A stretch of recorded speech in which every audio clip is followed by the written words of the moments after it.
O mga kababayan, muli palang nagbabalik etong ating paboritong programa na Laban Kasama ang Bayan. Pero may bago na po silang pangalan mga kababayan, Bigwas ng Agila. Hanapin niyo po sa YouTube mga kababayan na Bigwas ng Agila at isubscribe po natin mga kababayan. Atin po silang suportahan. Dahil ginurgor ang kanilang mga dating channel mga kababayan eh. Pilit silang pinapatahimik pero patuloy pa rin pong lumalaban etong tatlo mga kababayan. Bigwas ng Agila sa YouTube channel. At isa nga sa mga interesting na pinag-usapan nila mga kababayan, lalong-lalo na ito si Ka Eric, na wanted ngayon sa TRICOM. Ang sabi ni Ka Eric mga kababayan eh, kaya ayaw kong pumunta dyan sa hearing ng TRICOM dahil baka kung nandun daw siya mga kababayan at hindi niya masikmura yung pangyuyurak sa ating karapatang magsalita, ay baka daw mga kababayan masuntok niya ang mukha ni Abante. At mabato niya ng mikropono. Etong si Paduano, panoorin niyo po mga kababayan ha. My part, Ma'am Lorraine, talagang hindi talaga ako pupunta kahit nasa Pilipinas pa ako. Si Ka Eric mga kababayan andun ngayon sa Amerika. Si Dr. Lauren Badoy andun sa Japan. At malamang sa July na sila babalik ng Pilipinas dahil mawawala na ng visa mga kababayan sa July yung contempt order na ipinato sa kanila ng 19th Congress. May bagong Congress na mga kababayan sa 20th Congress. Sapagkat pag-aaway talaga kami. Halimbawa, tatawagin ako ni Benny Tanga. Benny Tanga! Ha? Baka suntukin kong mukha niya sa harap ng plenaryo. Kulong talaga ako niyan. Oh! Go! Oh. Pero wag kang mag-alala Ka Eric dahil ulat sa'yo si Benny Abante eh.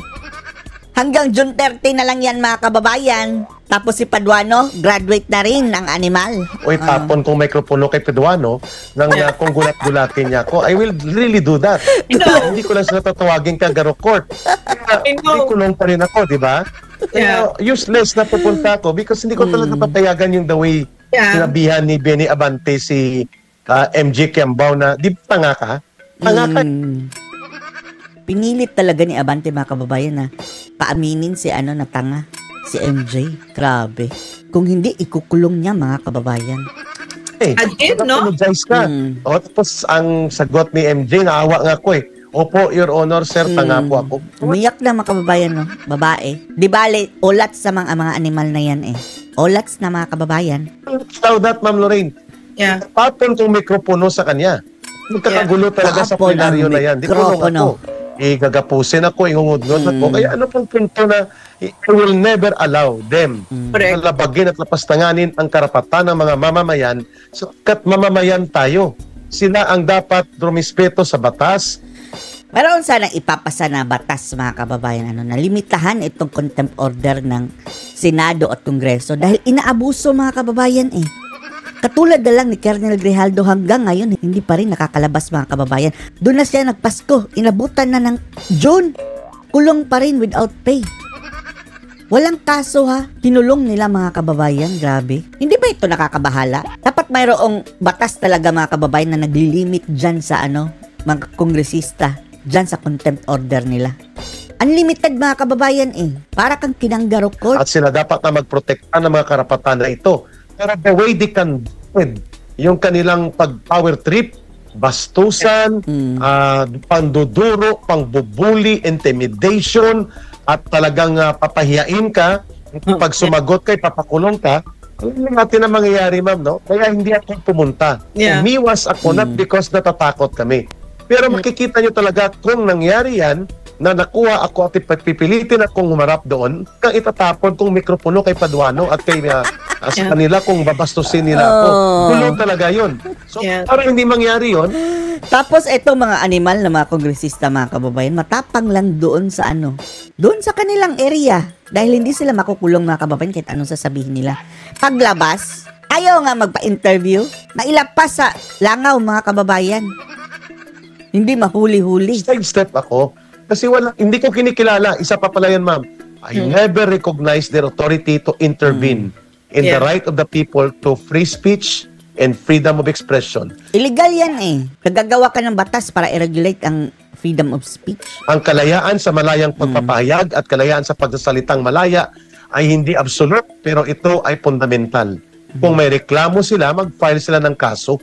Hindi absolute sa batas. kung pag-uusapan natin ang batas dahil pwede kang makakasuhan. Pero walang makakapigil sa'yo mga kababayan na magsalita kahit ano pa man yan, kasinungalingan, inciting to sedition na mga statement.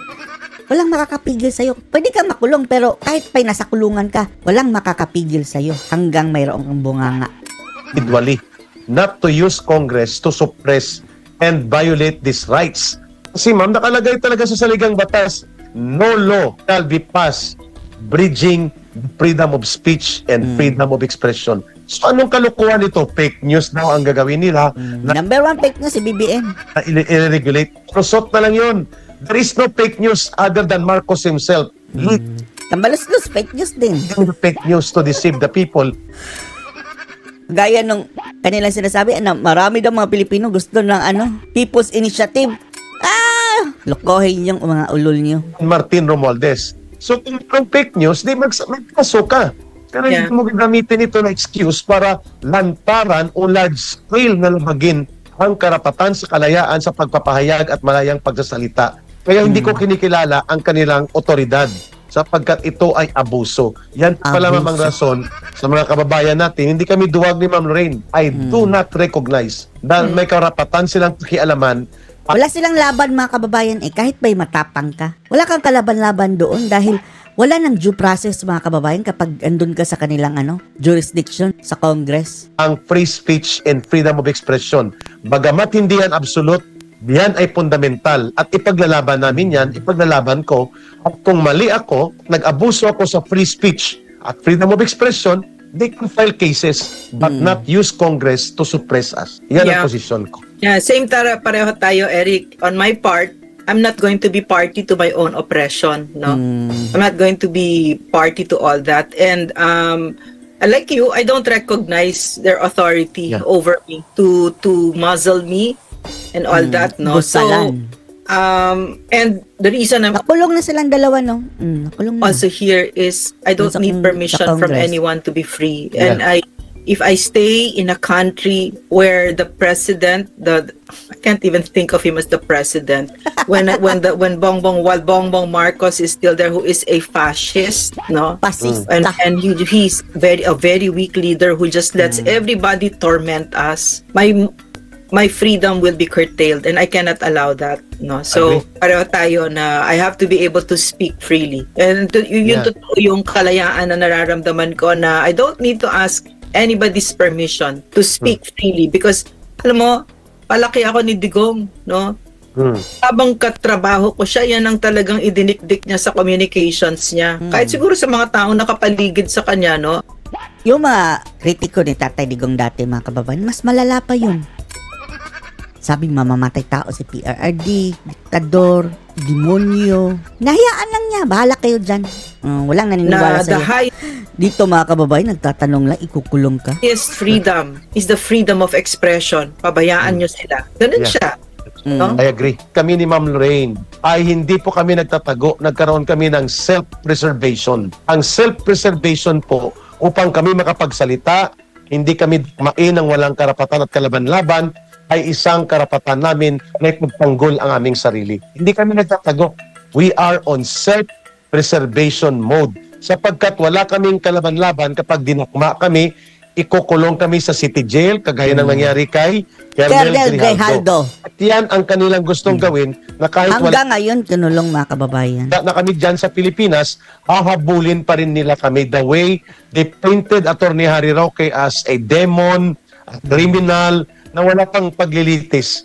Kaya Ma'am Lorraine, gusto kong kuhanan ka ng reaksyon dito sa pati CIDG at NBI ay priority tayo na pauwiin. Grabe, no? Contempt lang sa Congress, mga kababayan, gumamit ng mga CIDG. O kaya ay hanapin daig pa ang mga kriminal. Habang ang mga kriminal, mga kababayan, malayang ng hasik ng lagim sa lansangan. Pang iharap man lang at papakulong nila sa huling mga araw nitong balasubas na TRICOM. At pointless na, mga kababayan, yung kanilang hearing dahil wala na silang magagawang batas dahil malapit na magtapos ang Congress. Back to zero na naman yan, mga kababayan. Yung inumpisahan nila, wala na yan. Zero. Mga komitiba ni Martin Romualdez sa panunupil sa mga karapatan sa pagpapahayag at pagsasalita ng taong bayan. Ma'am Lorraine. At ngayon, ang kanilang plano mga kababayan, gusto nilang i-require ang Facebook, etong mga social media mga kababayan, gusto nilang i-require na kumuha ng franchise bago magamit dito sa Pilipinas. Na animal. O anong masasabi niyo dito mga kababayan? Post your comments below.